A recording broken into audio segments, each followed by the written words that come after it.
مبدئيا كده الفيديو ده انت هتستفيد منه قوي وهتصدقني لو سمعته بعد ما مصر تخرج من بطولة افريقيا. ده كان المؤتمر الصحفي اللي عمله روي فيتوريا قبل مباراة مصر والكونغو في دور ال 16 في كأس الأمم الإفريقية. المؤتمر اللي كانت كل حاجة فيه غلط، من أول الناس اللي موجودين فيه لحد تصريحات روي فيتوريا الغريبة اللي يشيب لها الولدان. هنقول لحضراتكم تصريحات فيتوريا وهنعلق عليها، وبرضه عايزين ردود حضراتكم في التعليقات. الراجل ده قال 3 تصريحات مهمة جدا. قال ان احنا بتجيلنا اصابات غريبة جدا، حتى عامل المهمات بتاع منتخب مصر اتصاب. وقال كمان ان احنا بيصادفنا سوء حظ غريب في المباريات، وان احنا الافضل في الاداء والافضل خططيا في كل المباريات. مش بس كده، ده قال ان احنا منتخب يكفي ان احنا لينا شخصية واسلوب لعب مميز. وقبل ما اقول لحضراتكم وارد على الراجل ده، هقول لكم ان اللي حضر معاه في المؤتمر هو لاعب خط وسط منتخب مصر والنادي الاهلي مروان عطية. بصفته ايه؟ الله اعلم.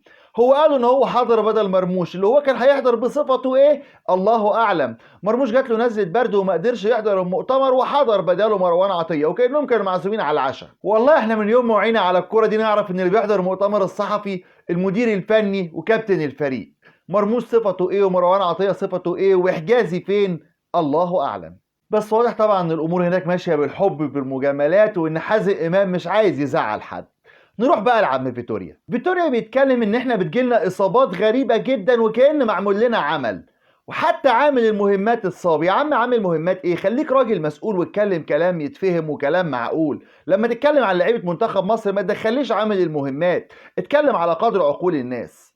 كمان صلاح اتصاب. صلاح أسوأ بطولاته مع منتخب مصر. محمد صلاح ربنا يشفيه ويعفو عنه وإن شاء الله يرجع لمنتخب مصر مرة تانية بالسلامة، لكن صلاح قدم أسوأ مبارياته مع منتخب مصر في البطولة دي، والشوية اللي لعبهم مصطفى فتحي أو حتى زيزو كانوا أحسن من صلاح. إمام عاشور اللي اتصاب وأنت زعلان عليه جدا إنه مش هيلعب مباراة الكونغو. إمام أنت كنت مطلعه من المنتخب وكنت بتقول عليه لعيب مستهتر، النهارده بقى نجم النجوم. الشناوي بيقدم بطولة هو غير موفق فيها تماما، وانت مش واخد له البديل الكفء، فطبعا هتعيط هتموت. الشناوي مش هيلعب، هتلعبه جبل وايديك على قلبك. فالاخطاء كلها اخطائك، ومفيش اصابات غريبة ولا حاجة، والكرة وارد فيها كل حاجة. وفي منتخبات غايب عنها نجوم كبيرة جدا، ومنتخبات ما فيهاش نجوم اساسا ومتألقة في البطولة. تاني تصريح ليه وهو الاغرب، بيقول لك ان احنا ملازمنا سوء حظ غريب. يا راجل سوء حظ ايه؟ حرام عليك، ده انت موزمبيق عامله معاك الصح.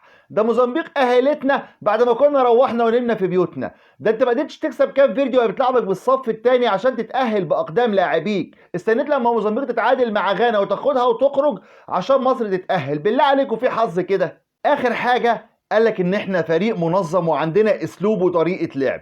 طب اراهن واحد فيكم يقول لي طريقه لعب منتخب مصر، او لعبه متفقين عليها، او حتى ضربه ثابته لعيبه متدربه عليها. والله العظيم الراجل ده ماشي معانا بالبركه. وكلمه هجاص دي شويه عليه. ودايما لما اقول الهجاص ما تظلموش الكابتن رضا، لان الكابتن رضا بيعمل مشاهدات وبياخد فلوس على قد المشاهدات اللي هو بيعملها من الشغل بتاعه، لكن الهجاص اللي معانا ده بيقبض بالدولار من قوتنا وقوت عيالنا.